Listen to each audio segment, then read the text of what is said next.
اعوذ باللہ من الشیطان الرجیم بسم اللہ الرحمن الرحیم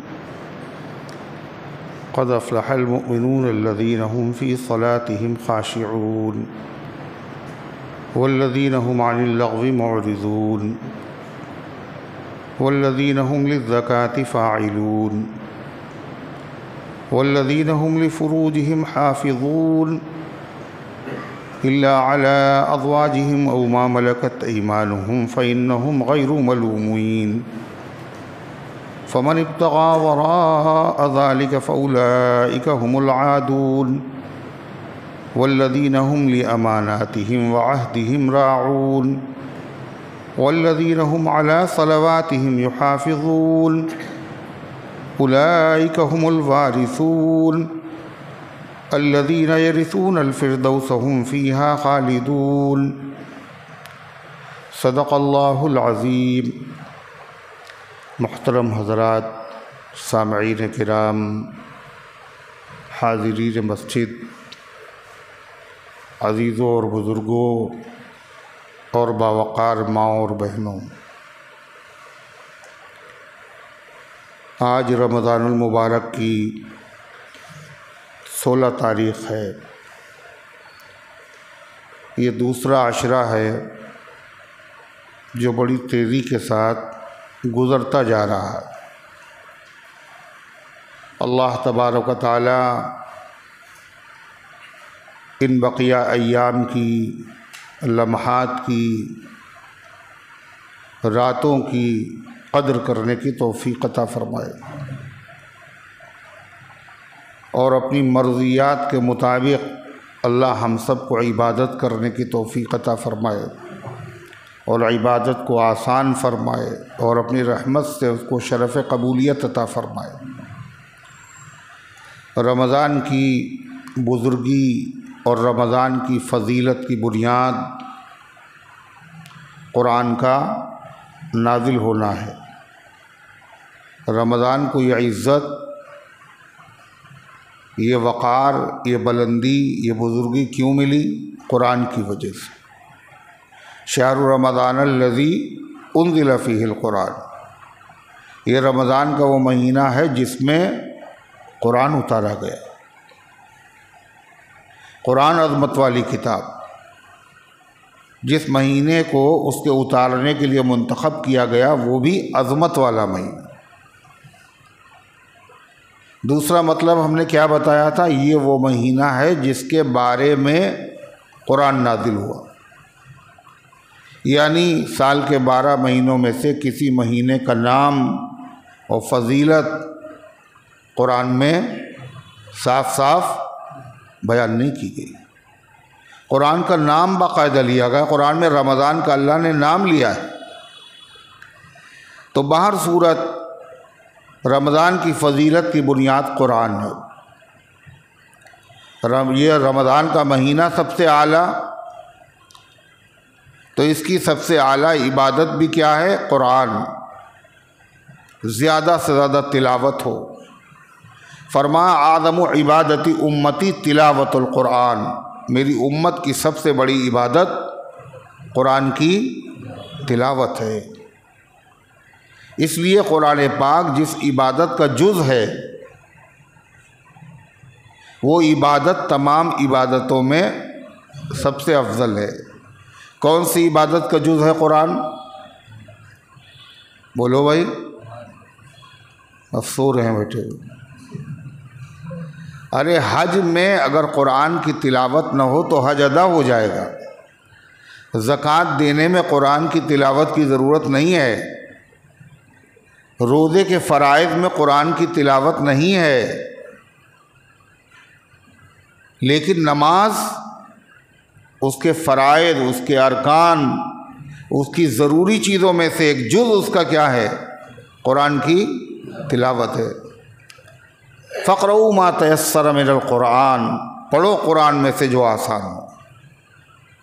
لہذا اس لیے نماز دوسری عبادتوں سے افضل ہے۔ لہذا دین کے سارے کام رمضان میں افضل ہیں، مگر وہ کام جس کو اللہ کے نبی علیہ السلام نے سب سے پسندیدہ قرار دیا وہ کیا ہے؟ وہ ہے قرآن پاک کا سیکھنا اور سکھانا۔ الفاظ سیکھنا یہ بھی قرآن ہے، معنی سیکھنا یہ بھی قرآن ہے۔ قرآن خالی لفظوں کا نام نہیں ہے، قرآن صرف معنی کا نام نہیں ہے۔ اسی لیے قرآن کریم کا جو ترجمہ لوگ چھاپ دیتے ہیں ہندی میں، انگریزی میں، کسی بھی زبان میں، قرآن کے کلمات لکھے بغیر، قرآن کی عبارت نہیں اس میں ہوتی، خالی ترجمہ اور بٹ رہا ہے، ہندی کا قرآن، اردو کا قرآن۔ علماء نے لکھا یہ جائز نہیں،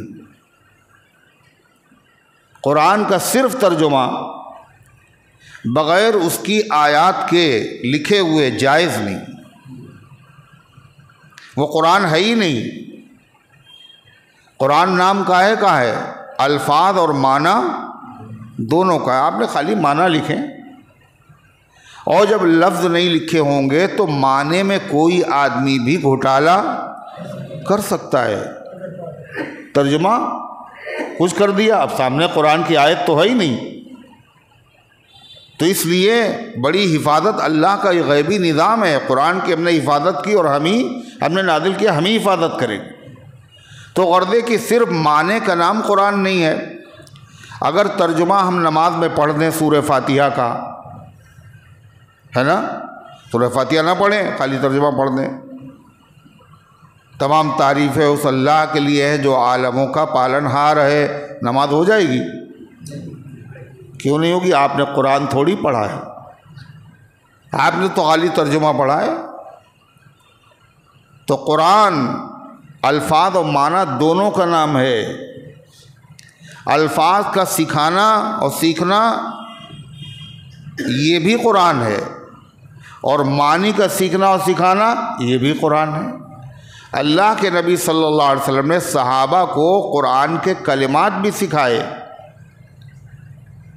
اور صحابہ کو قرآن کے معنی بھی سکھائے۔ اور اللہ تعالیٰ نے قرآن کریم میں فرمایا کہ اے پیغمبر ہم نے آپ کو قرآن سکھایا ہے۔ اللہ کے رسول صلی اللہ علیہ وسلم جب جبریل علیہ السلام آتے تھے قرآن سناتے تھے تو حضور صلی اللہ علیہ وسلم اس خیال سے کہ یہ قرآن مجھے امت کو سکھانا ہے، کہیں بھول نہ جائے، تو اللہ کے نبی جبریل جب پڑھتے تھے تو ساتھ ہی میں آپ بھی پڑھتے تھے، ساتھ ہی میں آپ بھی پڑھتے، کہیں بھول نہ جائے، کہیں بھول نہ جائے، مجھے امت کو سنانا ہے۔ تو اللہ تعالیٰ نے کیا فرمایا؟ ایک تو قرآن یاد کرنا، دوسرے ساتھ ساتھ پڑھنا، ڈبل محنت۔ اللہ نے قرآن میں منع کیا، کیا کہا؟ لا تحرک به لسانک لتعجل به ان علینا جمعہ وقرآنہ۔ اے پیغمبر آپ اپنی زبان کو حرکت نہ دیا کیجیے، یعنی جب ہم پڑھیں، یعنی ہمارے حکم سے جب جبریل پڑھیں تو آپ ساتھ ساتھ میں قرآن نہ پڑھا کیجیے، نہیں سمجھے؟ جب ہم پڑھیں تو زبان کو حرکت نہ دیے۔ اس سے کیا پتہ چلا؟ زبان کو اگر حرکت آپ دیں گے تو یہ قرآن کا پڑھنا کہلائے گا۔ اگر خالی آپ قرآن دیکھ رہے ہیں اور زبان حرکت نہیں کر رہی ہے اور خالی نظریں اس سے دیکھے جا رہے ہیں قرآن کی آیتیں اور دل ہی دل میں پڑھ رہے ہیں، تو اس کو تلاوت بولو کہیں گے؟ نہیں کہیں گے؟ نہیں کہیں گے۔ اس کو کیا کہیں گے؟ زیارت۔ قرآن کی زیارت کی آپ نے تلاوت نہیں کی۔ تلاوت اگر آپ کرتے تو آپ کی زبان حرکت کرتی۔ اللہ اپنے نبی سے منع کر رہا ہے، لا تحرک به لسانک لتعجل به، قرآن کے پڑھنے میں زبان کو حرکت نہ دیجیے تاکہ جلدی سے آپ کو یاد ہو جائے۔ آپ اسی لیے تو جلدی جلدی پڑھ رہے ہیں کہیں بھول نہ جائیں۔ تو اے پیغمبر اس کی فکر کی ضرورت نہیں۔ ان علینا جمعہ وقرآنہ، قرآن ضائع نہیں ہوگا، ہماری ذمہ داری، ہم قرآن کو جمع بھی کر دیں گے اور ہم آپ سے دوبارہ پڑھوا بھی دیں گے۔ قرآن پڑھوانا بھی ہمارا کام، اور قرآن کو ضائع ہونے سے بچانا، آپ کے سینے میں جمع کر دینا یا کتابوں میں جمع کر دینا، جمع کرا دینا، یہ بھی ہماری ذمہ داری ہے۔ ایک جگہ فرمایا سنقرئک فلا تنسا، اے پیغمبر ہم آپ کو ایسا پڑھا دیں گے، ایسا پڑھا دیں گے، آپ اس کے بعد کبھی بھولیں گے نہیں، کبھی بھولیں گے نہیں۔ دوسرے یہ کیا پتہ چلا؟ قرآن کی ادب میں سے ہے جب قرآن پڑھا جائے تو دوسرا آدمی ساتھ ساتھ میں قرآن کو نہ دہرائے، خاموشی سے سنیں۔ اللہ کہہ رہا ہے جب ہم پڑھیں یعنی جبریل پڑھیں تو ہمارے حکم سے جب جبریل پڑھے تو اے پیغمبر آپ ساتھ میں نہ پڑھا کیجیے۔ لہذا جب ہم مسجد میں ہوں اور جماعت سے نماز پڑھیں اور جب امام قرآن پڑھ رہا ہو، سورہ فاتحہ ہو یا کوئی سورت، تو اس کا ادب کیا ہے؟ مقتدی ساتھ میں بولو نا، ساتھ میں پڑھتے رہیں، مقتدی نہ پڑھیں، حرکت نہ دیں زبان کو، سورہ فاتحہ ہو چاہے کوئی سورت ہو۔ قرآن سننے کا ادب قرآن یہ بتا رہا ہے کیا؟ لا تحرک بہ لسانک لتعجل بہ ان علینا جمعہ وقرآنہ، اور ثم ان علینا بیانہ۔ قرآن پڑھوایا اللہ کے نبی کو کس نے؟ اللہ نے۔ اور قرآن کے معنی اللہ کے نبی کو کس نے سکھائے؟ وہ بھی اللہ نے۔ ثم ان علینا بیانہ، پھر ہماری ذمہ داری ہے اس کے بعد، قرآن یاد کرانے کے بعد، سکھا دینے کے بعد، اس کے معنی کو سمجھانا۔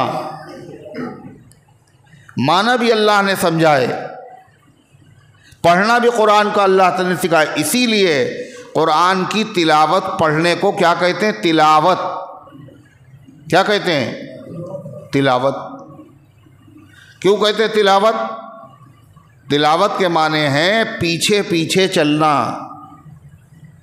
پیچھے پیچھے چلنے کا مطلب کسی نے پڑھا ہے اسی کی نقل کرو، اسی جیسا اس نے پڑھا ویسے ہی پڑھو۔ جیسے جبریل نے نبی کو سنایا، نبی نے امت کو سنایا، صحابہ کو سنایا، صحابہ نے تابعین کو سنایا، تابعین نے تبع تابعین کو سنایا۔ جس طریقے سے ضاد، زوئے، شین، صاد، سا جیسے پڑھا ہے ویسے پڑھو، یہ ہے تلاوت۔ تو غرض کہ رمضان کے مہینے کی تمام عبادتوں کا ثواب زیادہ ہے، مگر اس کا ثواب عام دنوں میں زیادہ ہے تو رمضان کے دنوں میں بھی زیادہ ہوگا۔ قرآن سمجھیں، ہم قرآن پڑھیں، اور یہ بھی پتہ چلا کہ قرآن پڑھنا، سیکھنا، سکھانا، اس کے معنی کو سمجھانا یہ نبیوں والا بولو کام ہے، نبی کا کام ہے۔ نبی پڑھاتے تھے کتاب، کون سی کتاب نبی سکھاتے تھے؟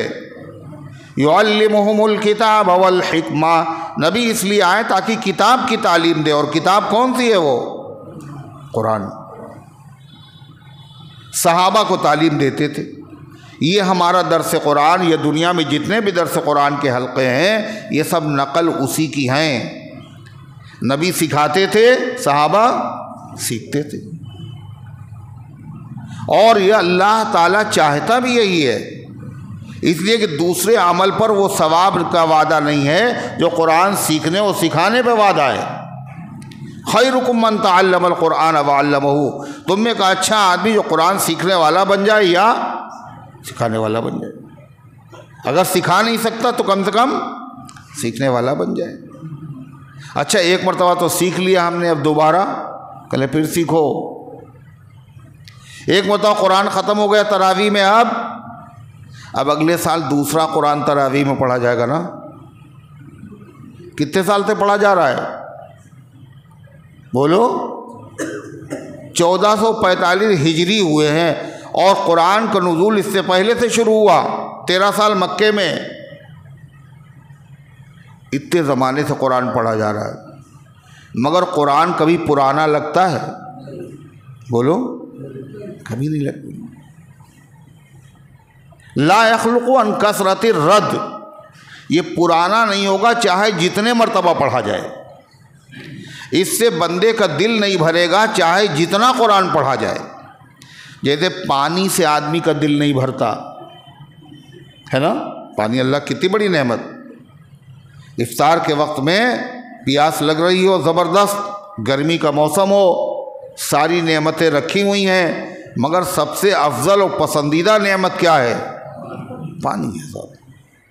جو مزہ اس میں ہے وہ لسی میں نہیں ہے، وہ چائے میں نہیں ہے، وہ کسی مشروب میں نہیں ہے، پانی کا ایک الگ مقام۔ اچھا کتنا پی چکے ہم لوگ؟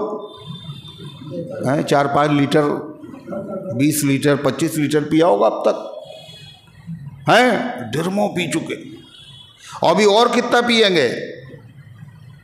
اللہ کی عجیب نعمت، اس سے دل ہی نہیں بھرتا۔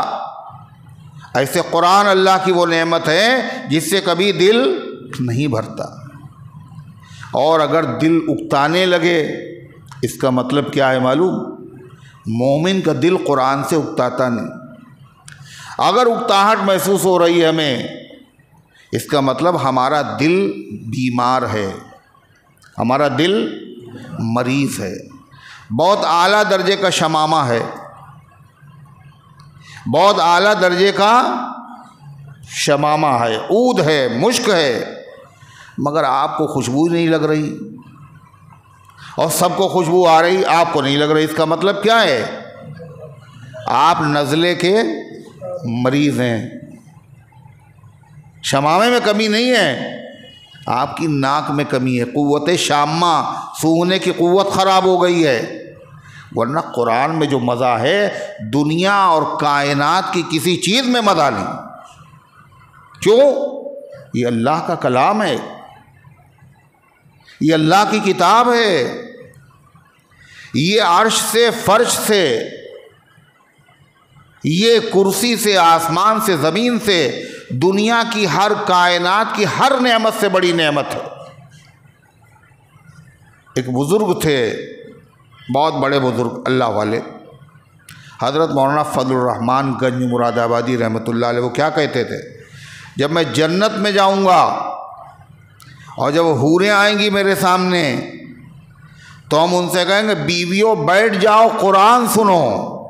قرآن میں جو مزہ ہے وہ کسی چیز میں مزہ نہیں، بشرطے کہ آدمی ایمان والا ہو۔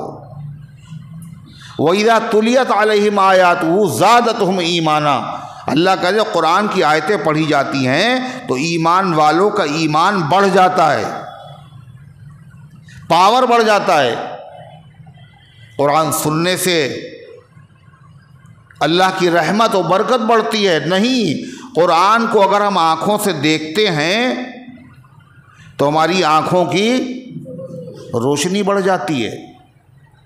واقعہ یہ ہے، قرآن دیکھو، قرآن کا دیکھنا بھی ثواب، عبادت ہے، اور پڑھنا بھی ثواب، اور سننا بھی ثواب، اور ثواب کے علاوہ آنکھوں کا فائدہ۔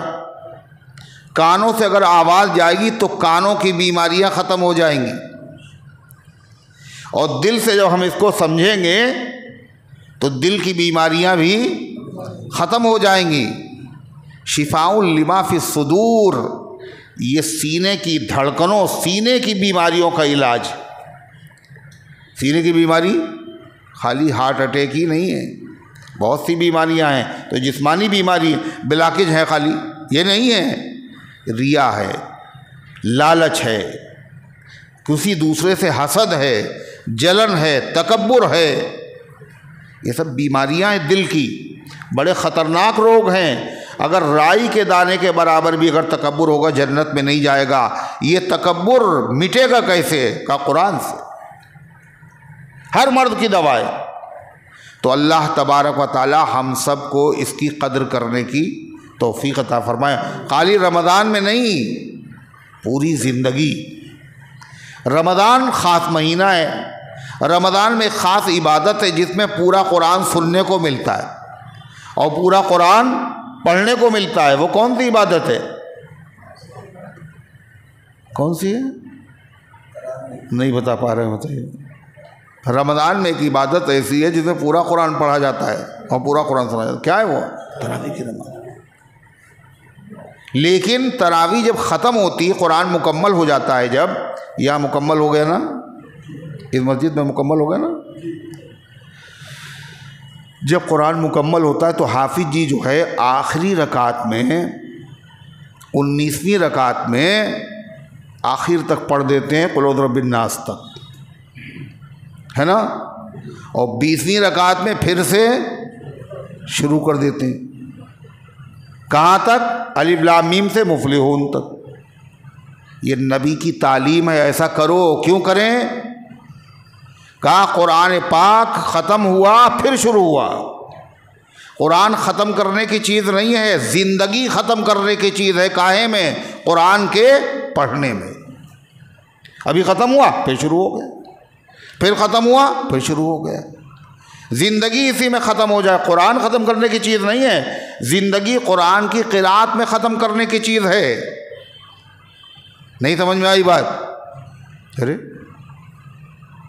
گزر جائے اسی میں عمر ساری، گزر جائے اسی میں عمر ساری. کاہے میں جاؤں آؤں پھر جاؤں مدینے، میں جاؤں آؤں پھر جاؤں کہاں؟ مدینے. جائیں اور پھر آئیں اور پھر جائیں اور پھر آئیں، اسی میں پوری زندگی گزر جائے. اسی طریقے سے پوری زندگی کاہے میں گزر جائے؟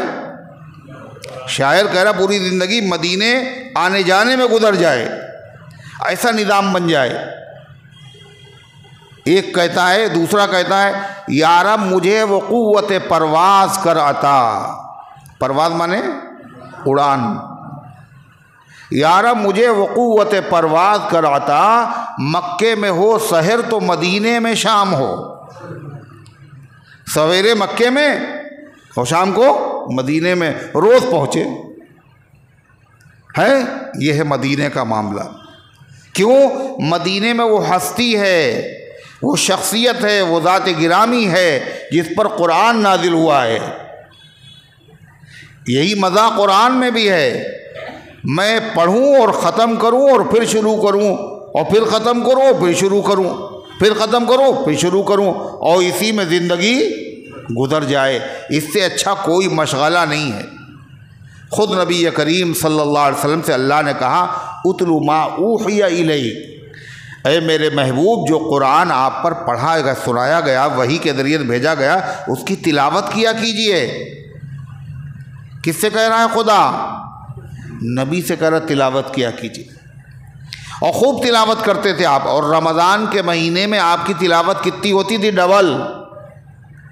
جتنا قرآن نازل ہو چکا ہوتا تھا اللہ کے نبی جبریل کو پورا سناتے تھے. کس مہینے میں؟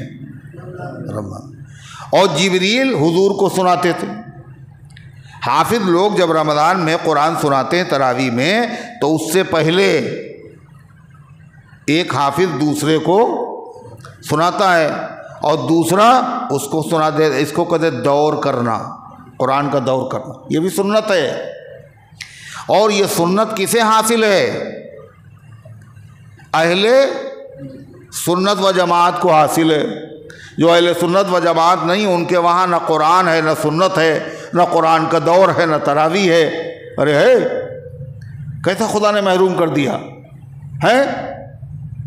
ہمارے ہی گھروں میں اسوہ حسنہ کی دولت ہے، اور ہم ہی وہ ہیں کہ جن میں حافظ قرآن ہوتے. ہم ہی ہیں وہ.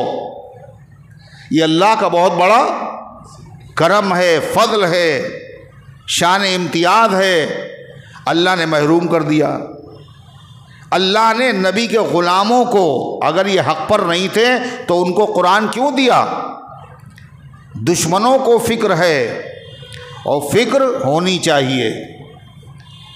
دشمنوں کو فکر ہے اور فکر ہونی چاہیے. دوستوں نے پائی ہے قربت رسول اللہ کی. دشمن حیرت میں پڑے ہوئے ہیں. ارے زندگی بھر ابو بکر عمر نبی کے ساتھ رہے، اب بتائیے مرنے کے بعد بھی حضور کے ساتھی میں بتائیے اب کیا کریں؟ مدینے جائیں گے، حضور کے پاس جانا، وہاں ابو بکر و عمر بھی موجود ہیں، اب پریشان ہے وہ ہے، دشمنوں کو فکر ہے اور فکر ہونی چاہیے، اور دوستوں نے پائی ہے قربت رسول اللہ کی۔ اہل سنت و جماعت کو فخر کرنا چاہیے، شکر ادا کرنا چاہیے کہ اللہ تبارک و تعالیٰ نے ہمیں قرآن جیسی عظیم الشان نعمت عطا فرمائی۔ حافظ قرآن ہمارے وہاں ہیں، دور ہمارے وہاں ہوتا ہے، تراویح کی نماز میں قرآن سننا اور سنانا ہمارے وہاں ہوتا ہے، یہ فضیلت ہمیں اللہ نے عطا فرمائی ہے، اللہ کا شکر ہے، ہزار شکر۔ اور دشمن کیا ہے؟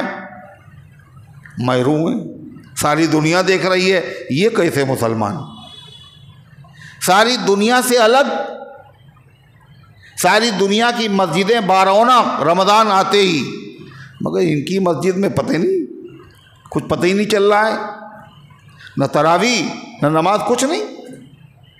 ارے ہے یا نہیں؟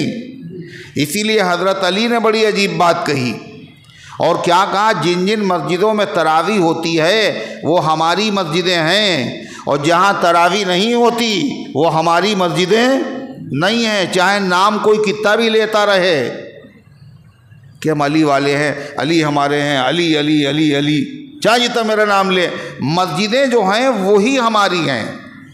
یہ حضرت علی نے کب کہا؟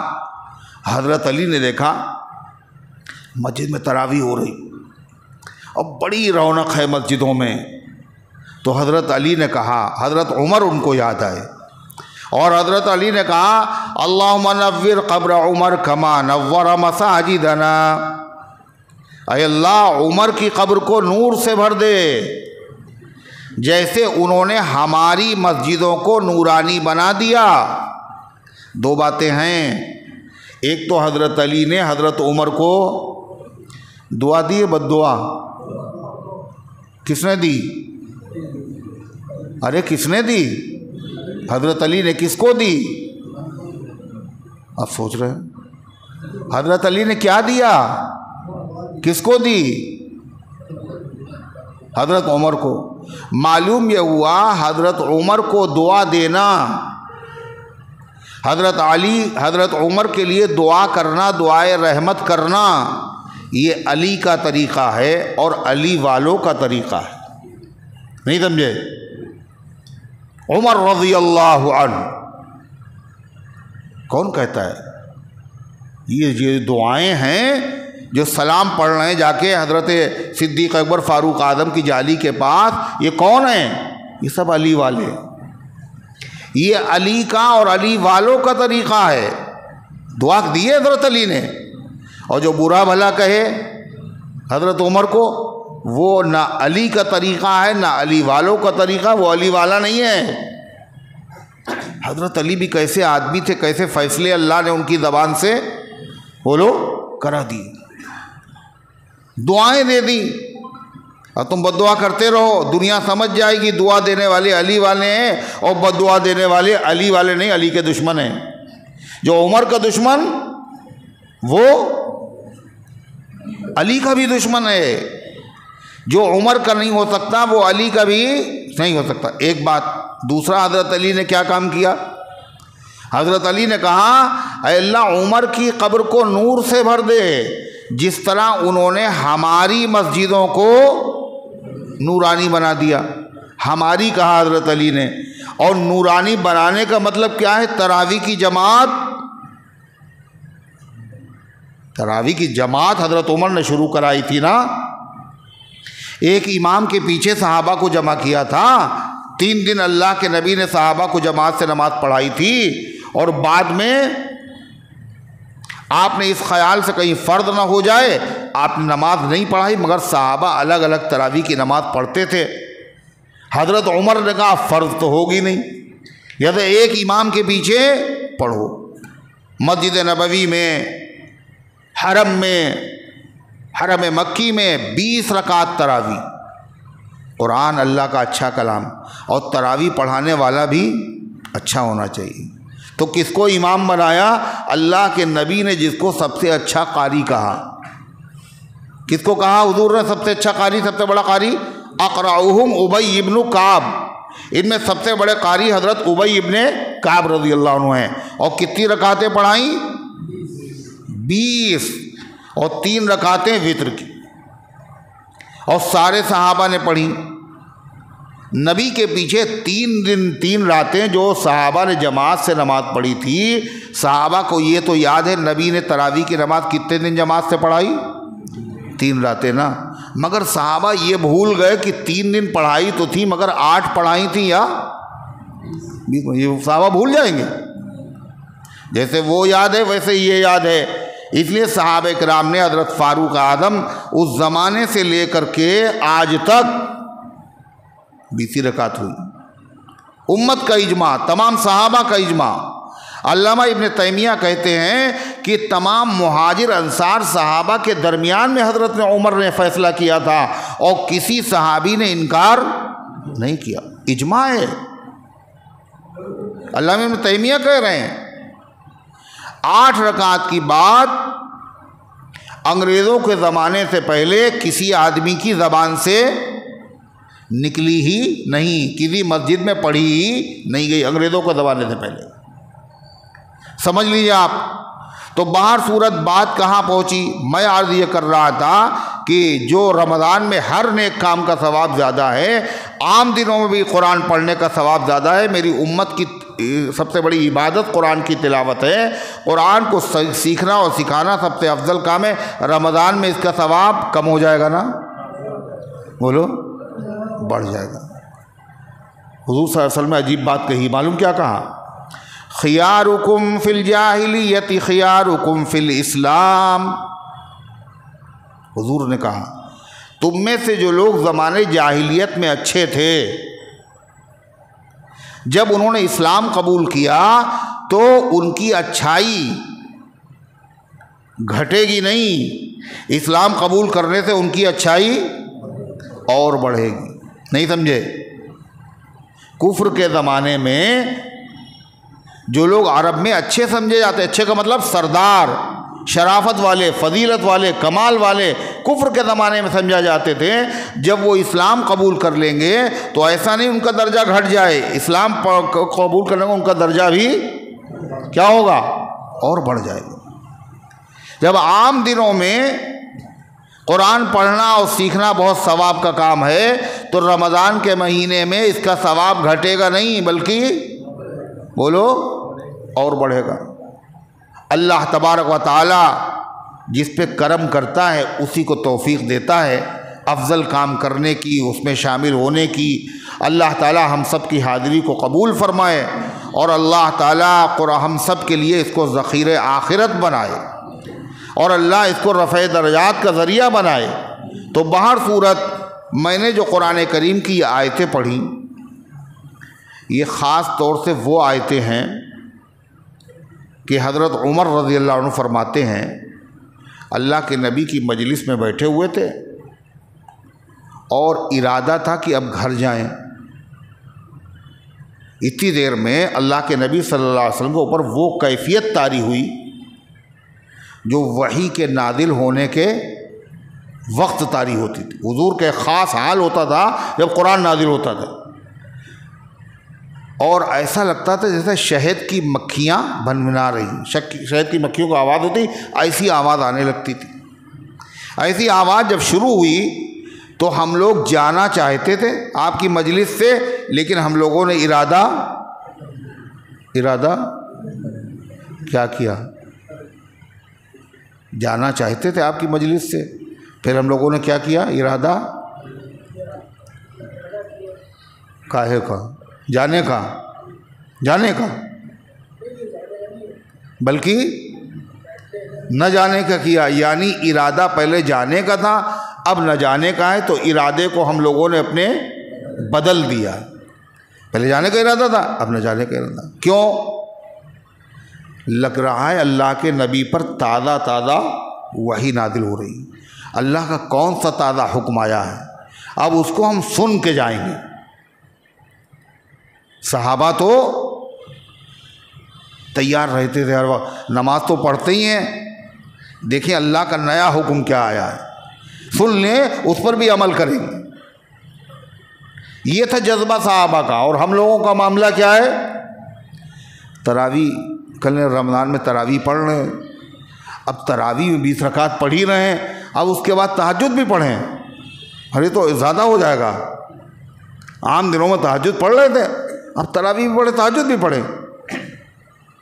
ہم لوگ کل اوابین بھی پڑھے, اشراق میں 20 رکعت تراویح تو پڑھ ہی رہے ہیں. اللہ کے بندو, صحابہ کا معاملہ کیا تھا؟ ارے اتنا عمل کر رہے ہیں, کوئی نئی بات معلوم ہو تو اس پر بھی عمل کرے.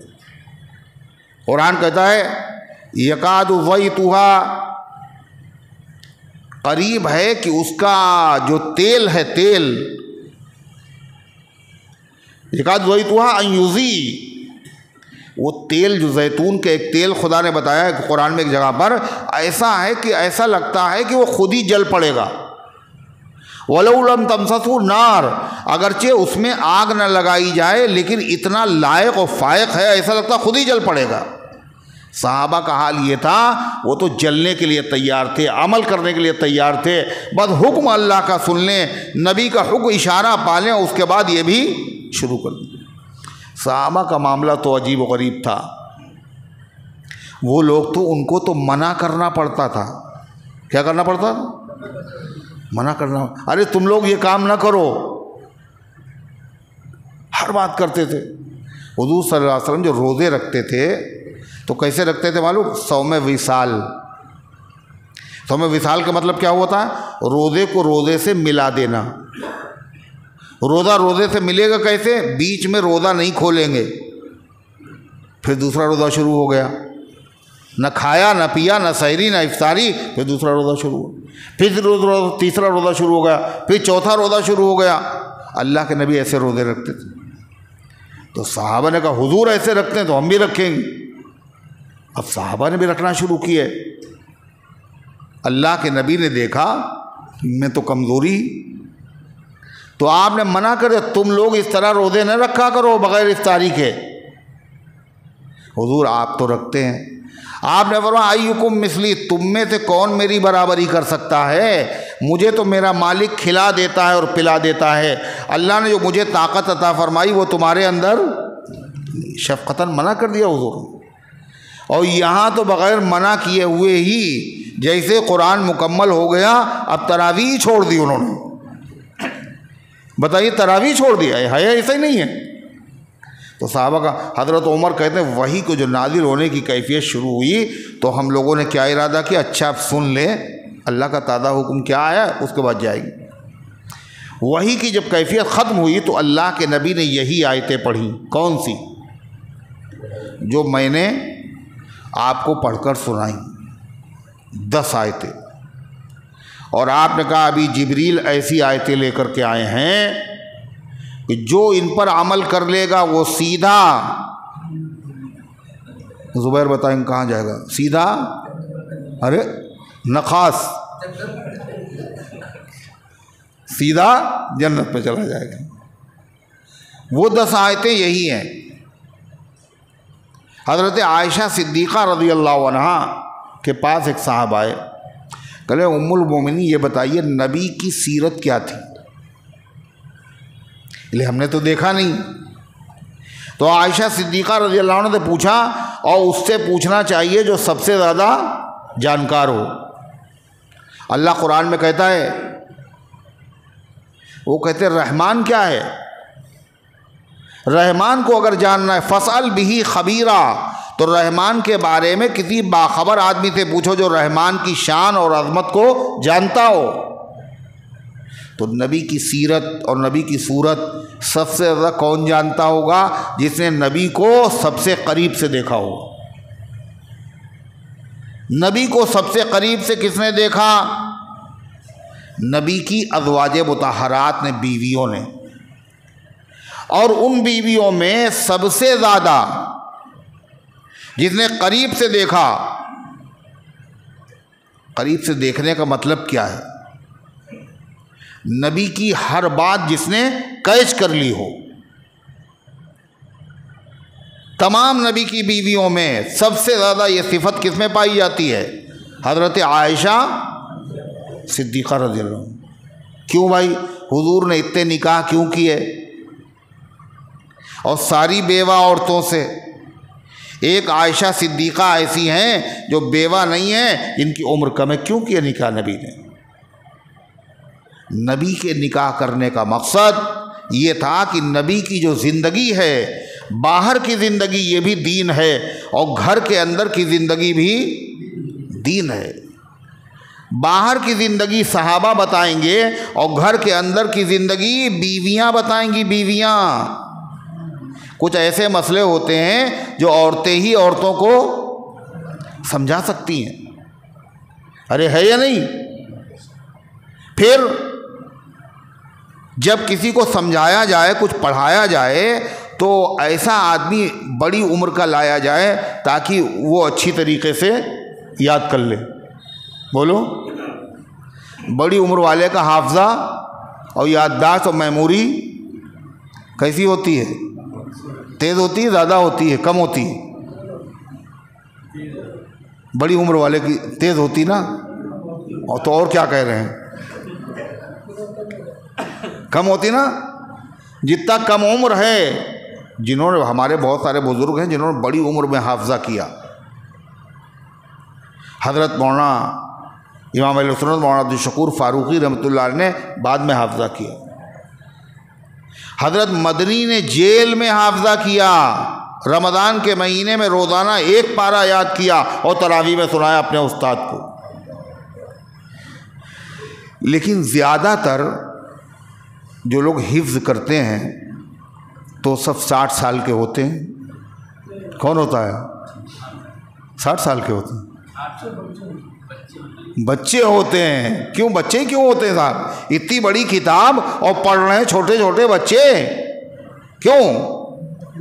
ان کا ذہن بڑا تیز ہوتا ہے، اور اسلام تو یہ بتاتا ہے کہ جیسے ہی بچہ پیدا ہوتا ہے، جو اس کا ذہن، کیا ٹائم زیادہ ہو رہا ہے تمہاری گھڑی؟ کیوں گھڑی دیکھ رہے ہو بار بار میرے سامنے؟ ہیں تو میرے سامنے دیکھ رہے ہیں اور بار بار دیکھ رہے ہیں، سبحان اللہ۔ تو جب بچہ پیدا ہوتا ہے تو جو اس کا دماغ ہوتا ہے، یادداشت ہوتی ہے، ایسی یادداشت کبھی نہیں ہوتی۔ جیسے جیسے عمر بڑھتی ہے وہ کم ہوتی جاتی۔ KG اور نرسری اب شروع کیا گیا، ورنہ دیر ہو جائے گی، ورنہ بچے بڑے عمر کے ہو جاتے تب ان کی تعلیم شروع ہوتی تھی۔ لوگ سمجھ رہے ہیں ہم نے بہت تیر مار دیا۔ اسلام کیا کہتا ہے؟ ارے بڑی دیر ہو جائے گی، بچے کے پیدا ہوتے ہی تعلیم شروع کرو، نہلاؤ، اور نہلانے کے بعد داہنے کان میں اذان اور بائیں کان میں تکبیر کہو۔ یہ اذان اور تکبیر کیا ہے؟ اذان کے معنی تو اعلان ہے۔ اذان میں کاہے کا اعلان ہوتا ہے؟ کھانا کھانے کا نا، پھر اچھا نماز کا ہوتا ہے۔ تو اذان کا اعلان اتنا تھا، حی علی الصلاۃ، آؤ نماز کے لیے، ہو گیا اعلان۔ یہ صاحب یہ باقاعدہ پہلے 4 مرتبہ اللہ اکبر، اور پھر اشہد ان لا الہ الا اللہ، پھر اشہد ان محمد رسول اللہ، پھر حی علی الصلاۃ، اور پھر حی علی الفلاح، اور پھر اللہ اکبر لا الہ الا اللہ۔ یہ تو اعلان نہیں ہوا؟ کہ یہ خالی اعلان نہیں ہے، یہ نرالا اعلان ہے۔ یہ ایسا اعلان ہے جس میں پوری اسلامی تعلیم بھری ہوئی ہے، جس میں پوری اسلامی دعوت بھری ہوئی ہے۔ اور بچے کے کان میں سب سے پہلے یہی اذان کہی جا رہی۔ کون سے کان میں کہی جاتی ہے؟ منہ سے بولو، ایسے تھوڑی، سیدھے کان میں، اور الٹے کان میں تکبیر۔ اذان ہو گئی، تکبیر ہو گئی، اب کیا باقی ہے؟ نماز۔ یہ نماز کب ہوگی؟ مرنے کے بعد۔ اذان ہو چکی ہم لوگوں کی، اور تکبیر بھی کہی جا چکی، اب جنازے کی نماز باقی ہے۔ وہ کب کہی جائے گی؟ مرنے کے بعد۔ اذان وقت ولادت، نماز بعد وفات۔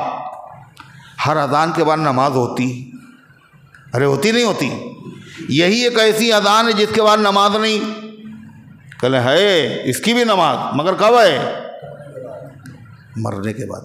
اس کا مطلب تمہاری زندگی کا اتنا ہی ٹائم ہے کتنا جتنا ایک اذان اور جماعت میں ہوتا ہے، مختصر ٹائم ہے، اسی میں جو کچھ کرنا ہے تم کر لو، غفلت کی زندگی مت گزارو۔ تو عائشہ صدیقہ رضی اللہ عنہا سے نکاح کرنے کی وجہ یہ بھی تھی، ان کی یادداشت بڑی مضبوط، دین کے مسئلے تمام بیویوں نے بتائے، مگر سب سے زیادہ دین کے مسئلے اور سیرت نبی کی جس صحابیہ سے منقول ہے وہ کون ہے؟ حضرت عائشہ صدیقہ رضی اللہ، اسی لیے تو نکاح کیا تھا۔ یادداشت بھی مضبوط اور ذہانت، اللہ اکبر، کتنی ذہین تھی عائشہ صدیقہ، کس قدر، یعنی میموری بھی بہت تیز تھی اور باقاعدہ ان کا ذہن بڑا تیز تھا، عقل بہت بڑھی ہوئی تھی، اور اس کا اندازہ ہوتا ہے جب کبھی وہ اللہ کے نبی سے سوال کرتی تھی، کبھی کبھی حضور کو بتاتے تو فوراً سوال کرتی اور آپ جواب دیتے تھے، اس سے آج تک امت کو فائدہ ہو رہا ہے۔ ایک مرتبہ حضور صلی اللہ علیہ وسلم نے دیکھا عائشہ صدیقہ ہیں اور وہ کھیل رہی اپنی سہیلیوں کے ساتھ، تو وہ کھلونے عمر ہی کیا تھی، تو ان میں ایک گھوڑا بھی دکھا حضور کو، اس کے پر لگے ہوئے تھے، تو آپ نے کہا عائشہ یہ کیا ہے؟ کہ حضور یہ گھوڑا ہے۔ کلے اس کے تو پر لگے ہوئے ہیں، گھوڑے کے پر ہوتے ہیں، کلے سلیمان علیہ السلام کے گھوڑے کے پر تھے، تو آپ جو حضور صلی اللہ علیہ وسلم سن کر کے مسکرانے لگے۔ یہ ذہانت ہے عائشہ صدیقہ رضی اللہ عنہا کی۔ اس لیے بڑے بڑے صحابہ کہتے ہیں کوئی مسئلہ اگر پیچیدہ ہوتا تھا، اس مسئلے کا حل ہمیں کہاں ملتا تھا؟ عائشہ صدیقہ رضی اللہ عنہا کے پاس۔ 2210 حدیثیں امت کو عائشہ صدیقہ سے نصیب ہوئی، قرآن کی تفسیر، نبی کا عمل، نبی کی سیرت، نبی کی صورت، گھر میں حضور کا عمل، ایک ایک چیز عائشہ صدیقہ نے سمجھا دی۔ بیوہ ہو گئیں 18 سال کی عمر میں، اور رمضان کے مہینے ہی میں ان کا انتقال ہوا ہے۔ کس مہینے میں؟ 18 سال کی عمر میں بیوہ ہو۔ باقی جو عمر کا زمانہ ہے، اس پورے زمانے میں حضرت عائشہ صدیقہ نے کیا کیا؟ اپنے علم کے ذریعے سے امت کی رہبری اور رہنمائی کی۔ خواتین بھی آتی تھی، مرد حضرات بھی آتے تھے، پردے سے سوال کرتے تھے، سوالوں کو جواب دیتے، جان و دل سے خدمت کی امت محمد کی، جب تلک رہیں زندہ عائشہ مدینے میں۔ عائشہ صدیقہ رضی اللہ عنہا سے انہوں نے پوچھا حضور کی سیرت کیا تھی؟ سورت بھی بتائی انہوں نے، اگر ہم بتائیں گے سورت تو بڑی لمبی بات ہو جائے گی، سیرت بھی بتائی، سورت بھی بتائی۔ تو عائشہ صدیقہ نے فرمایا نبی کی سیرت سننا چاہتے ہو؟ یہی آیتیں پڑھی عائشہ صدیقہ نے، اور کہا یہ جو آیتیں ہیں ان میں جو کچھ اللہ نے بیان کیا ہے نبی کی زندگی بالکل اس کے عین مطابق تھی۔ اب کیا ہے ان آیتوں میں؟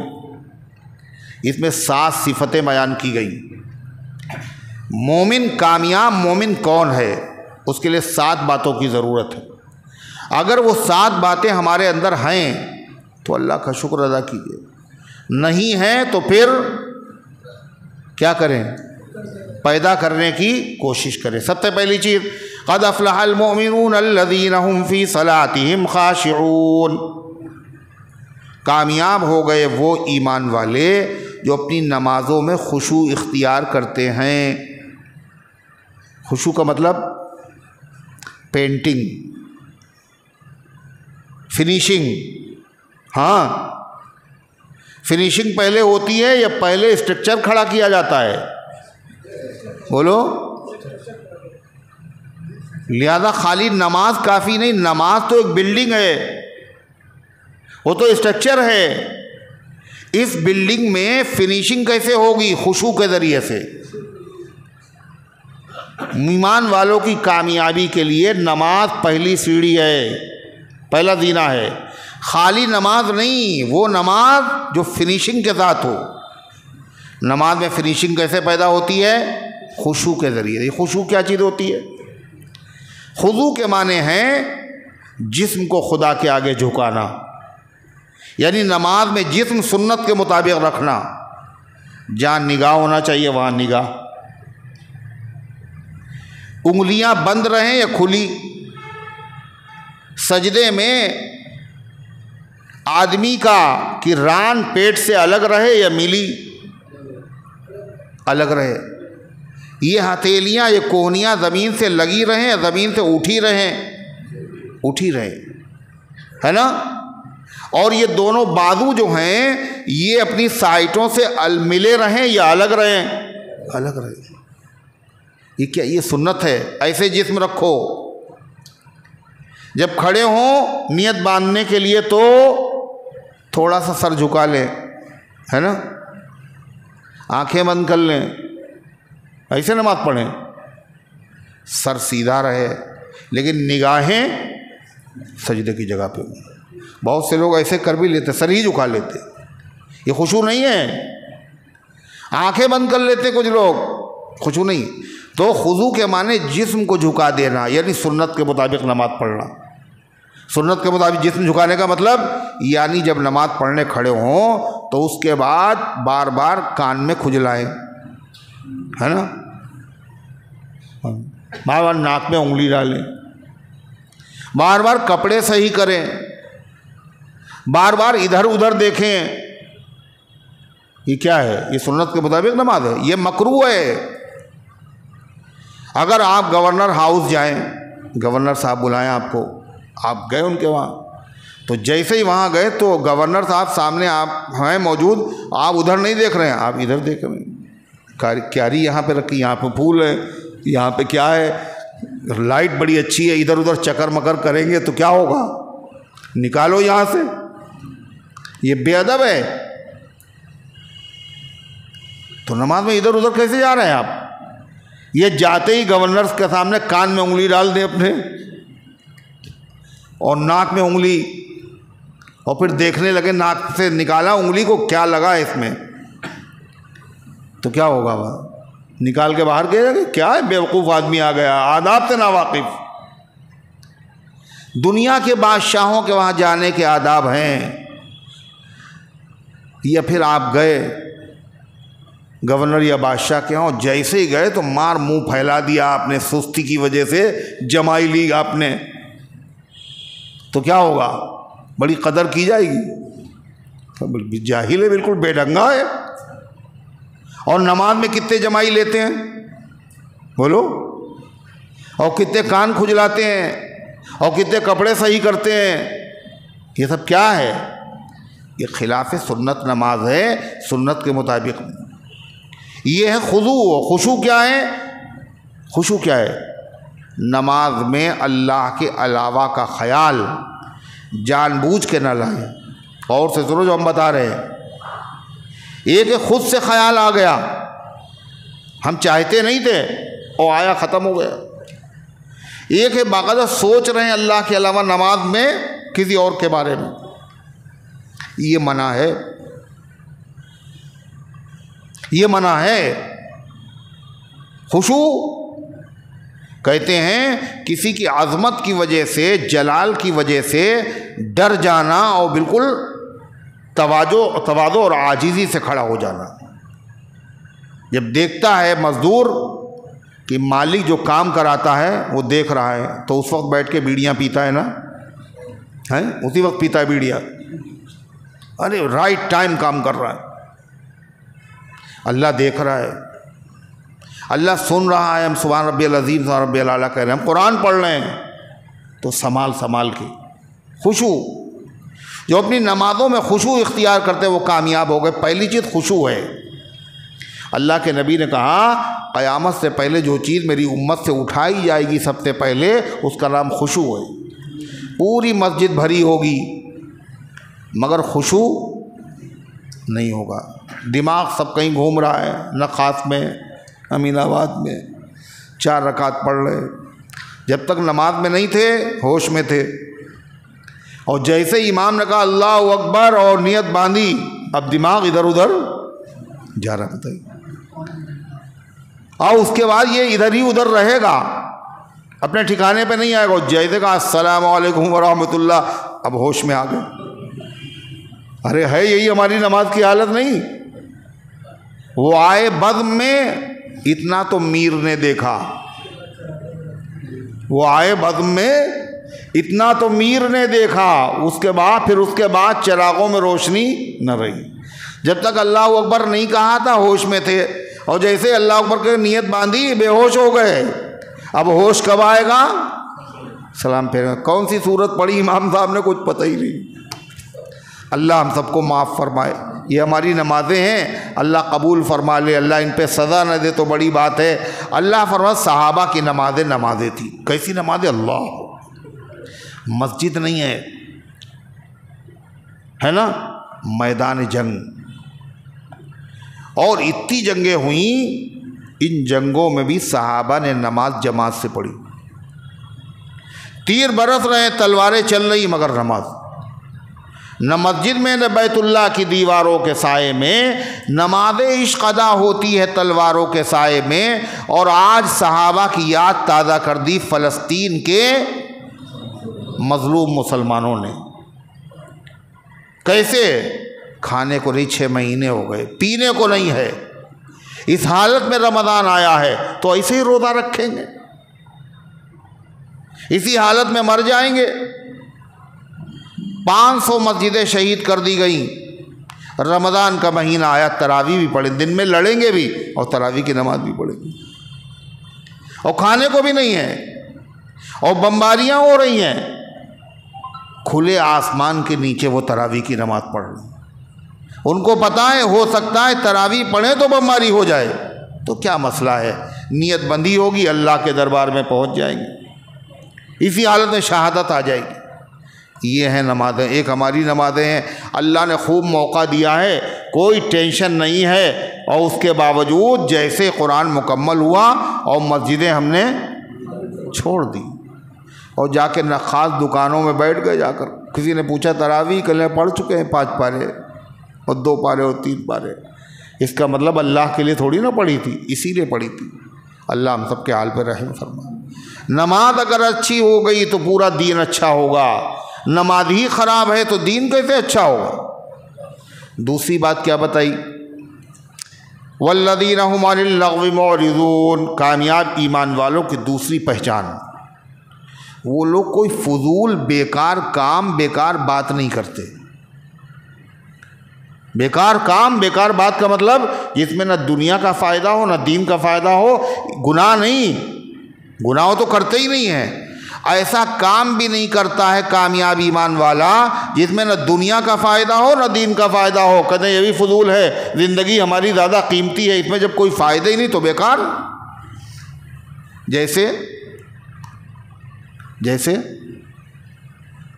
فضول کام کیا ہے؟ کہنے لگے یزید جنتی ہے یا جہنمی. اب آپ بتائیے, اچھا اگر وہ جنتی ہوا تو آپ سے پوچھا جائے گا, اللہ میاں کہیں گے اس کو بتاؤ جنت دیں یا جہنم دیں؟ آپ کا کیا فائدہ ہے اس بحث سے؟ فیصلہ آپ کو کرنا, اللہ کو کرنا ہے. مفتی شفیع صاحب رحمۃ اللہ علیہ سے کسی نے پوچھا یزید جنتی ہے جہنمی؟ کہنے میاں ہمیں اپنے بارے میں نہیں پتہ, ہم یزید کے بارے میں کیا بات کریں؟ ہے منزلوں کی بات ہے, راستے میں کیا کہیں؟ ایمان پہ خاتمہ ہو گیا تو سمجھ لیے ہم جنتی ہیں, اور نہ ہوا تو پھر تو جہنمی ہے. ایمان پہ خاتمہ ہوگا یا نہیں ہوگا, جس کو اپنے بارے میں فکر ہو وہ دوسرے کی طرف انگلیاں نہیں اٹھایا کرتا. دوسرا کام کیا پوچھ رہے؟ کہتے یہ بتائیے اصحاب کہف کا جو کتا تھا قرآن میں جس کا ذکر ہے اس کا کلر کیسا تھا, لال تھا یا کالا؟ یہ بہت ڈھنگ کا سوال ہے نا, اس لیے کہ اگر نہیں معلوم ہوگا تو جنت میں جائیں گے نہیں, ہے نا. اچھا اگر لال تھا تو کیا فائدہ ہوگا آپ کو, اور کالا تھا تو کیا ہوگا؟ کچھ ہوگا. بحث پھنسائے ہوئے خامخواہی میں. بیکار کی چیزوں سے وہ الگ رہتے, ایک بات. دوسرا مطلب بیکار کی چیزوں میں اگر کوئی ان کو پھنسانا چاہتا ہے جب بھی وہ پھنستے نہیں ہیں. کوئی ان کو الجھانا چاہتا ہے تو الجھتے نہیں, کوئی چڑھانا چاہتا ہے تو چڑھتے نہیں. اگر کوئی کسی کو چڑھائے اور وہ چڑھ جائے تو وہ چڑھانا چھوڑ دے گا نا, ہے, اور چڑھائے گا اور چڑھائے گا, اور نہیں چڑھا تو مقصد میں ناکام ہو گیا, یہ اب دوبارہ چڑھائے گا نہیں. تو اتنے سمجھدار لوگ ہیں, کوئی اگر گالی بکتا ہے تو گالی کا جواب نہیں دیتے وہ, کہ مجھے الجھانا چاہتا ہے, یہ میرا ٹائم زیادہ قیمتی ہے. اگر ہم نے جواب دے دیا تو کیا ہوگا, یہ پھر دوسری دے گا, جب دوسری دے گا تو ہمیں غصہ آئے گا, ہم تیسری دیں گے, پھر اس کے بعد کیا ہوگا, زبان کے بعد ہاتھ پیر چلنے لگیں گے. ارے ہوگا نہیں ہوگا, اس لیے وہیں پہ بند کر دیا انہوں نے. گالی دی, میرے تھوڑی گالی چپک گئی. حضرت علی کہتے ہیں جب کوئی کمینہ مجھے گالی دیتا ہے, حضرت علی کی باتیں بڑی عجیب ہوتی ہیں, جب کوئی کمینہ مجھے گالی دے, حضرت علی نے بتایا گالی دینے والا ہمیشہ شریف ہوتا ہے. اب وہ ہم مسکرا رہے, بتا نہیں رہے. پھر گالی دینا شریفوں کا کام نہیں ہے. المومن لیس بسباب, مومن گالم گلوچ نہیں کرتا, حدیث ہے. کمینوں کو کام. کوئی کمینہ مجھے گالی دے, حضرت علی کیا کہتے ہیں, جب مجھے گالی دیتا ہے تو میں پلٹ کے اس کو جواب نہیں دیتا ہوں, وہاں سے چپ چاپ آگے چلا جاتا ہوں. اور دل میں غصہ تو آتا ہے, میں اپنے دل سے کیا کہتا ہوں, ارے تجھے نہیں کہا ہے, خاموش رہے, ٹینشن نہ لے. یہ ہے حضرت علی کا عمل. اور حضرت علی عقل مند تھے, بہت بڑے عقل مند تھے, ہر صحابی عقل مند ہے. اور اگر کم عقلا ہوگا, جی نہیں, ایسے تھوڑی مانیں گے, اس نے ایک دی ہے تو ہم اس سے بڑی گالی دیں گے. اور صاحب پھر شیخ سعدی کہتے ہیں اگر دو لڑنے والے عقل مند ہیں, اگر جھگڑا ہو جائے, دونوں عقل مند ہیں, عقل مندوں میں جھگڑا ہوتا ہی نہیں, اگر ہوا تو کہتے ہیں اگر دھاگا بھی ہے تو ٹوٹے گا نہیں. دونوں میں سے اگر ایک بھی عقل مند ہوا تو دھاگا نہیں ٹوٹے گا, اور اگر دونوں جاہل ہوئے تو زنجیر بھی بولو ٹوٹ جائے گی. وہ دھاگا کھینچے گا, یہ عقل مند آدمی ہے, یہ دھاگا ڈھیلا کر دے گا, وہ پھر کھینچے گا, پھر ڈھیلا کر دے گا, پھر کھینچے گا, تو دھاگا میں نہیں ٹوٹے گا. اور جاہل ہے اپنی طاقت, وہ اپنی طاقت دکھا رہا, وہ ٹوٹ جائے گی. اس لیے ایمان والے کیا ہیں, ان کو کوئی چھیڑنا بھی چاہتا ہے تو کیا کرتے ہیں, اس کی سازش کو ناکام بنا دیتے ہیں. وَإِذَا مَرُّوا بِاللَّغْوِ مَرُّوا كِرَامًا, جب فضول کام ہوتا ہے وہاں سے گزرتے ہیں, شرافت کے ساتھ گزر جاتے ہیں, گویا کہ ہم نے دیکھا ہی نہیں. دو باتیں ہوئیں. تیسری بات, وَالَّذِينَ هُمْ لِلزَّكَاةِ فَاعِلُونَ, جو زکوٰۃ دیا کرتے ہیں, جنہوں نے زکوٰۃ دی نہیں, جو دیتے بولو رہتے ہیں. یہ پہلی مرتبہ زکوٰۃ دے دی تھی, زیور آئے تھے, اب اس کے بعد پہنو ان کو, اب تھوڑی زکوٰۃ زندگی بھر کی ہو گئی زکوٰۃ, ایسا نہیں ہے. ہر سال زکوٰۃ دینا ہے. صاحب نصاب اگر آدمی ہے تو بولو ہر سال زکوٰۃ دینا ہے. نماز تو پڑھ لیتے ہیں لوگ جیسی کیسی, مگر زکوٰۃ دینے میں لوگ بڑی کوتاہی کرتے. قرآن میں جہاں نماز کا ذکر ہے وہیں زکوٰۃ کا ذکر ہے نہیں. وَأَقِیمُوا الصَّلَاةَ وَآتُوا الزَّکَاةَ ہے, جگہ جگہ ذکر ساتھ میں ہے. جس درجے کا فریضہ نماز ہے اسی درجے کا فریضہ زکوٰۃ ہے. مگر فرق اتنا ہے کہ زکوٰۃ جو فرض ہے وہ کس پر فرض ہے, غریبوں پر نا, کس پہ, ارے نہیں غریبوں پہ, کس پہ فرض ہے, مالداروں پہ فرض. کس پہ فرض ہے, ارے بولو نا, جگہ کیوں خالی ہے تمہارے آگے, آگے بڑھ جاؤ. کس پہ فرض ہے, مالداروں پر. مگر مالدار ہم کسے کہتے ہیں, لکھپتی کروڑ پتی, وہ اسے مالدار کہتے ہیں. شریعت جسے مالدار کہتی ہے اس پہ زکوٰۃ فرض. شریعت جسے مسافر کہتی ہے اس کی نماز قصر ہوگی. آپ نے کاکوری تک سفر کیا, شریعت کہتی ہے آپ مسافر نہیں, ہے نا. کانپور تک کیا آپ مسافر ہیں. آپ 48 میل کا سفر, 3 منزل کا سفر، یہ مسافر ہے۔ ایسے ہی مالدار کون ہے؟ مالدار پہ زکوٰۃ ہے۔ مالدار کون ہے؟ جسے شریعت نے کہا مالدار ہے۔ شریعت کی نظر میں مالدار کون؟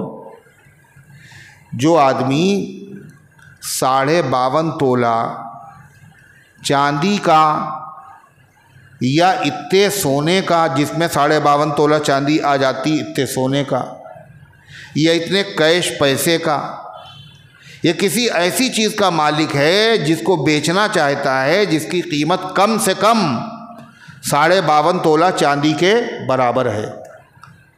آج کل ریٹ ہائی ہے چاندی کا، بڑھا ہوا ہے، اس لیے موجودہ زمانے میں تقریباً 46,000 پیسے ہیں۔ یہ 46,000 کا سونا ہے، یہ 40,000 کی چاندی ہے، یا 40,000 کا کوئی ایسی چیز موبائل ہے جو ہم بیچنا چاہتے ہیں، وہ 46,000 یا 50,000 یا 1,00,000 کا ہے۔ سمجھ رہے ہیں؟ اس کے اوپر زکوٰۃ۔ 1 تولہ سونا ہے خالی، زکوٰۃ ہوگی نہیں ہوگی؟ بتاؤ ابو بکر، کیوں ہوگی؟ 1 ہی تولہ سونا ہے، ہم نے تو سونا تھا 7.5 تولہ سونا ہوتا تب ہوتی ہے زکوٰۃ۔ کہا آپ نے سمجھا نہیں مطلب اس کا۔ اگر آدمی کے پاس نہ چاندی ہے نہ پیسہ ہے، خالی سونا ہے، 1 روپیہ بھی نہیں ہے، 1 چاندی کی کیل بھی نہیں ہے، خالی سونا ہے، تو جب تک 7.5 تولہ نہیں ہوگا زکوٰۃ فرض نہیں ہوگی۔ اگر 1 تولہ بھی ہے، 1.5 تولہ بھی ہے، 4 تولہ ہے، 7.5 تولہ سونا نہیں ہے، ساتھ میں چاندی کی 1 کیل ہے، کچھ کیش روپیہ بھی ہے، 2-4 روپے صحیح، اب اعتبار سونے کا نہیں ہوگا، اب اعتبار چاندی کا ہوگا۔ یعنی 52.5 تولہ چاندی اس میں آ سکتی نہیں آ سکتی؟ اگر 1 تولہ سونا بیچ ڈالی ہے تو 52.5 تولہ چاندی آ جائے گی نہیں آ جائے گی؟ کتنے کی ہوتی ہے؟ 46,000 کی، مل جائے گا نہیں مل جائے گی؟ مل جائے گی، تو زکوٰۃ آپ پہ فرض ہو گئی۔ وہ زیور، وہ سونا اور چاندی، چاہے استعمال ہو، چاہے زیور ہو، چاہے سکے ہوں، بسکٹ ہوں،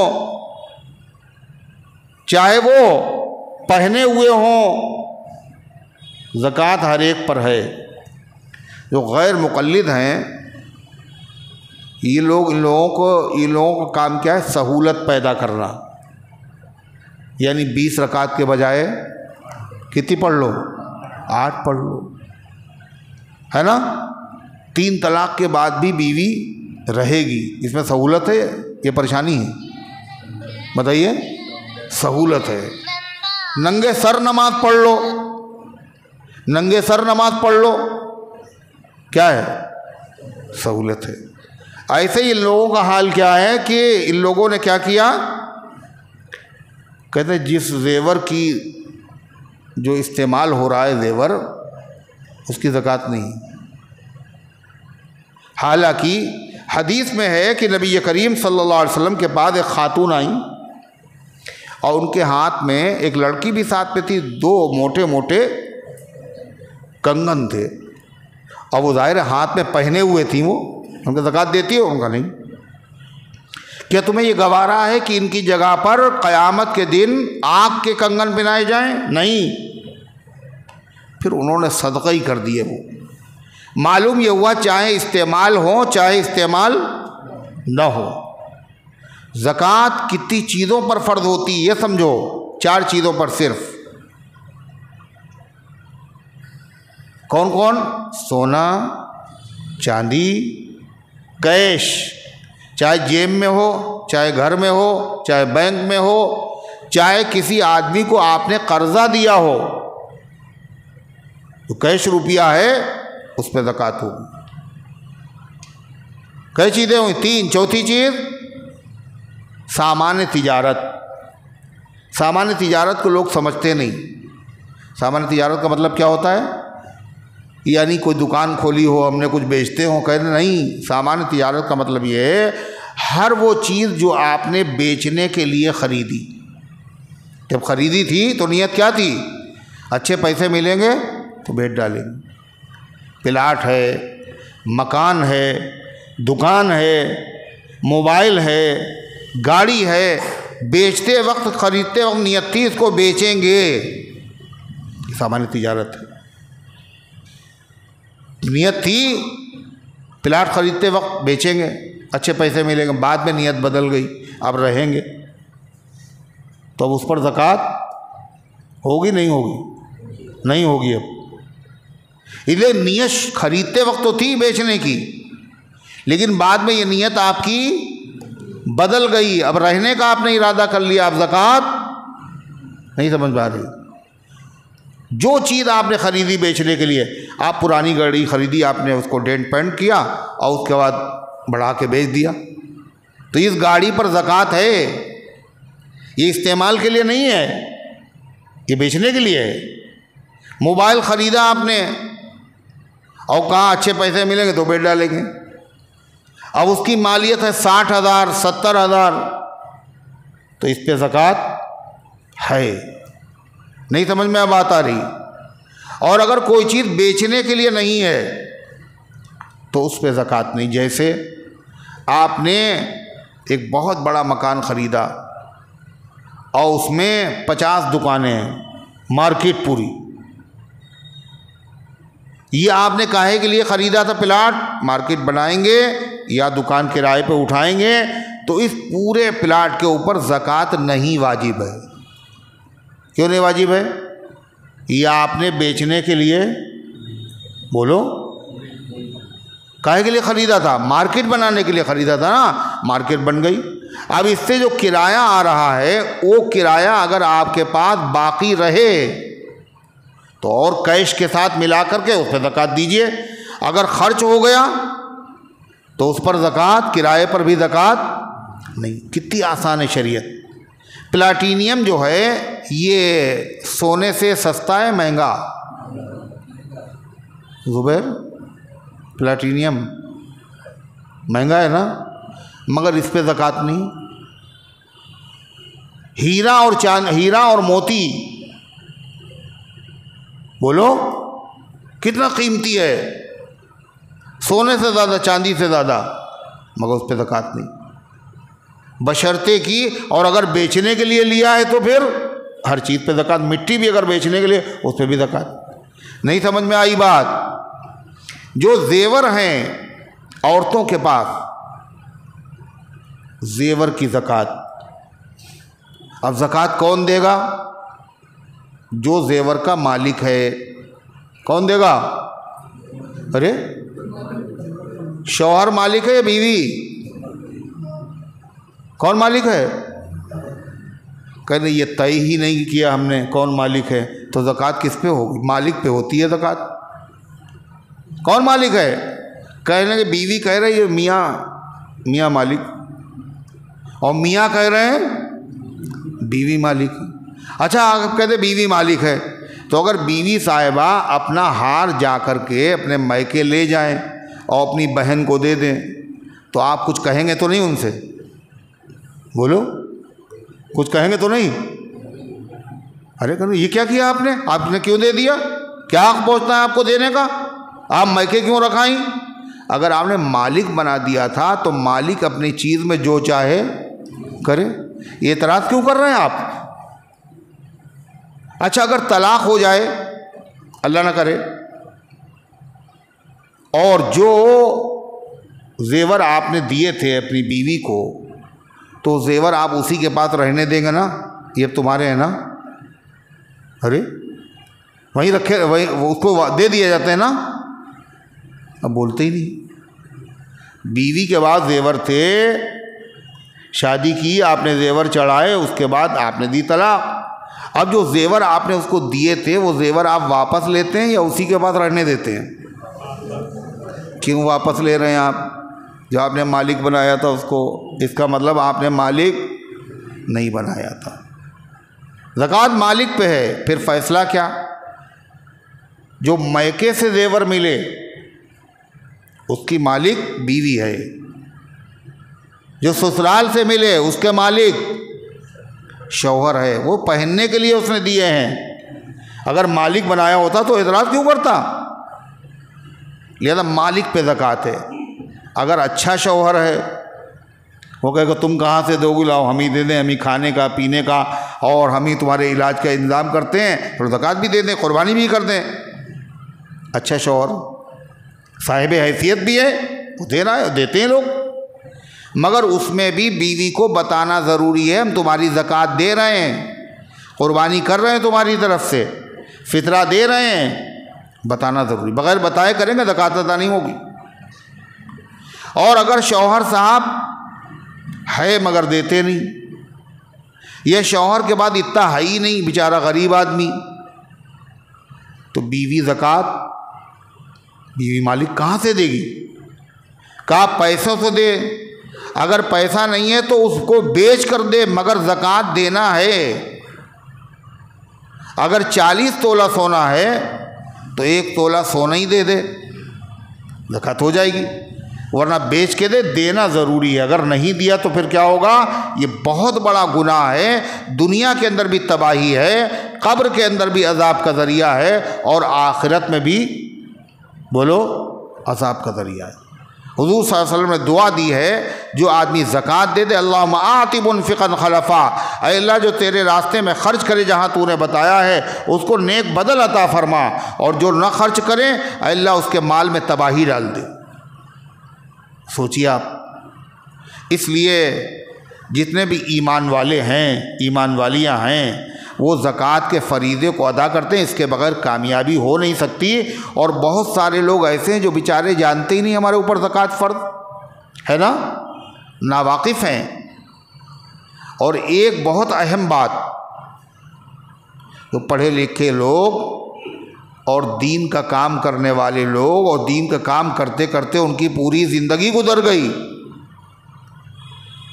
مگر مسئلہ معلوم نہیں۔ وہ کون سا مسئلہ ہے؟ نماز سے پہلے نماز کے مسائل سیکھو، حج سے پہلے حج کے مسائل سیکھو، زکوٰۃ سے پہلے زکوٰۃ کا مسئلہ۔ نماز کب فرض ہوتی ہے؟ جب ٹائم آ جائے۔ روزہ کب فرض ہوتا ہے؟ جب روزے کا وقت ہو جائے۔ کون سا روزے کا وقت ہے؟ ادھر روزے کا ٹائم کیا ہے؟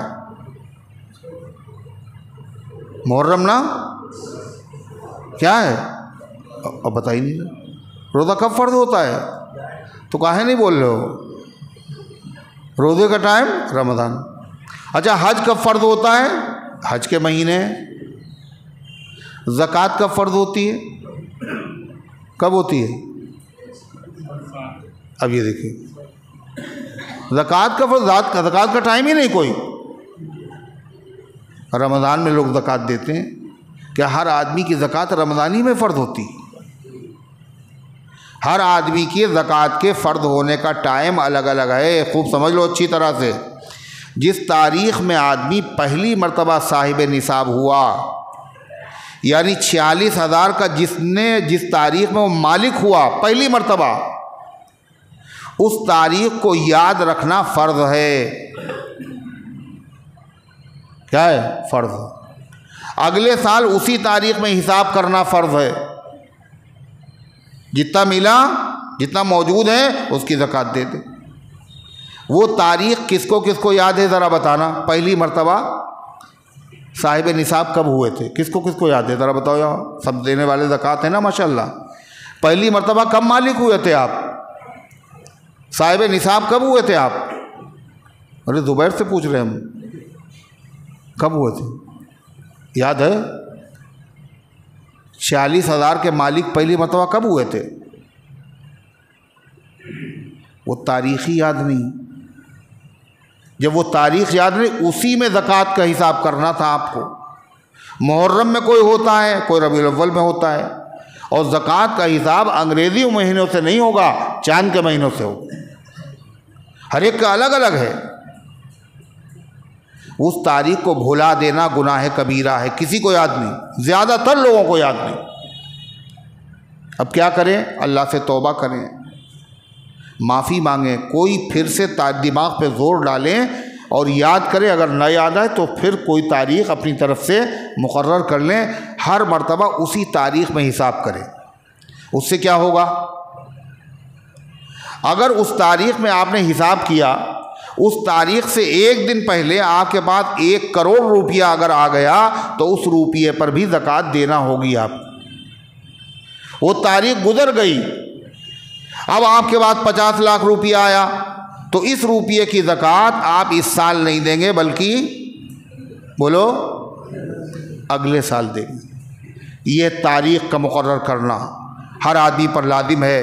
جس دن پہلی سیلری ملتی ہے آدمی کو، وہ صاحب نصاب ہو جاتا ہے، اور جس دن لڑکی کی رخصتی ہوتی ہے اس دن لڑکی بھی صاحب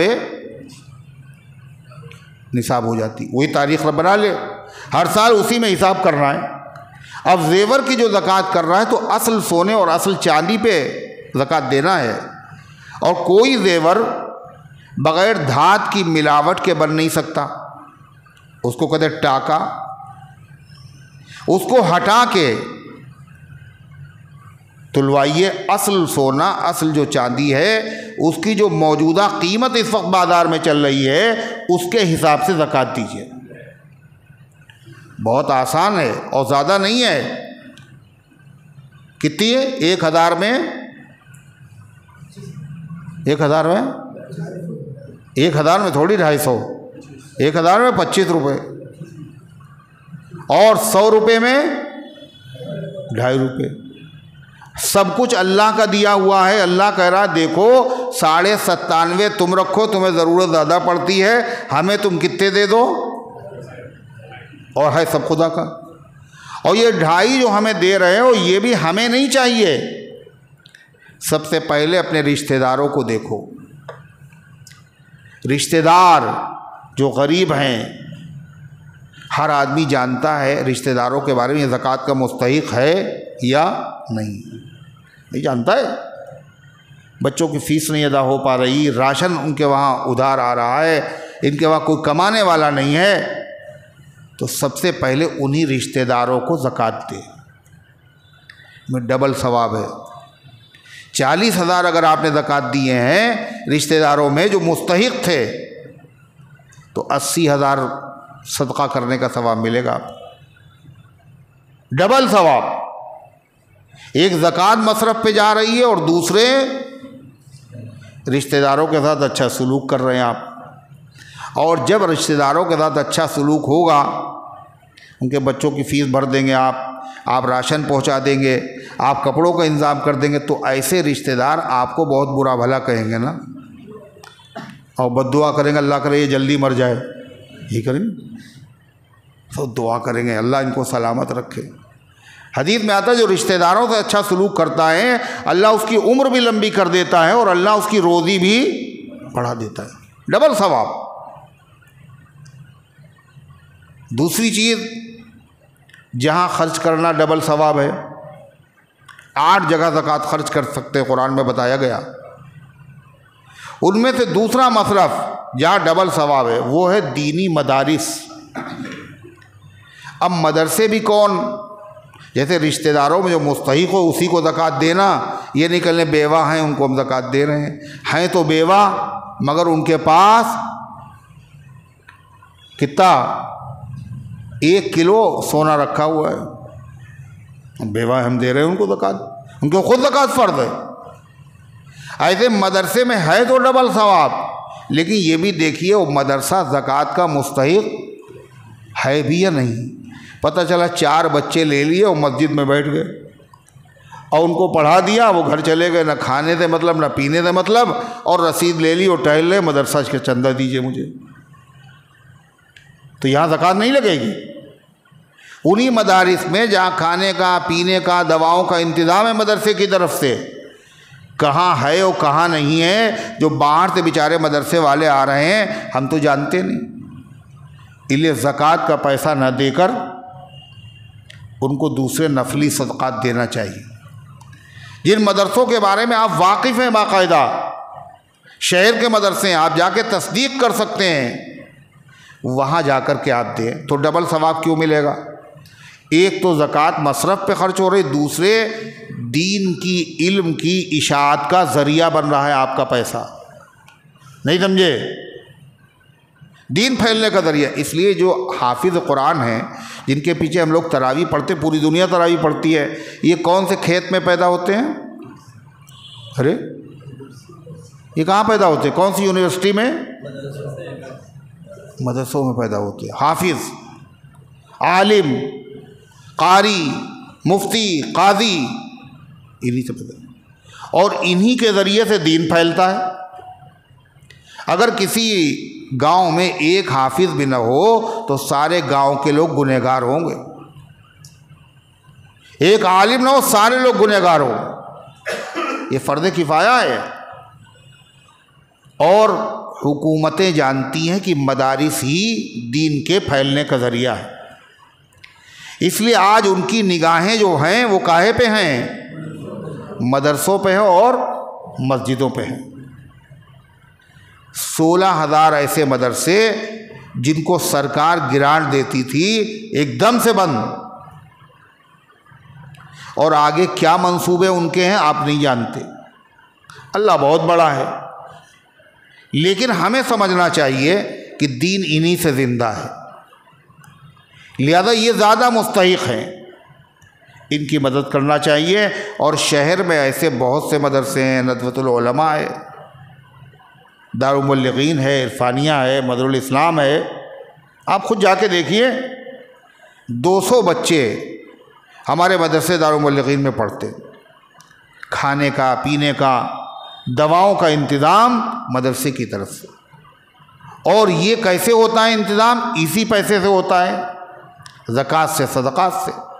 ظاہر ہے جو لوگ دینی تعلیم دلاتے ہیں وہ لکھ پتی کروڑ پتی نہیں ہوتے، غریبی ہوتے ہیں بیچارے۔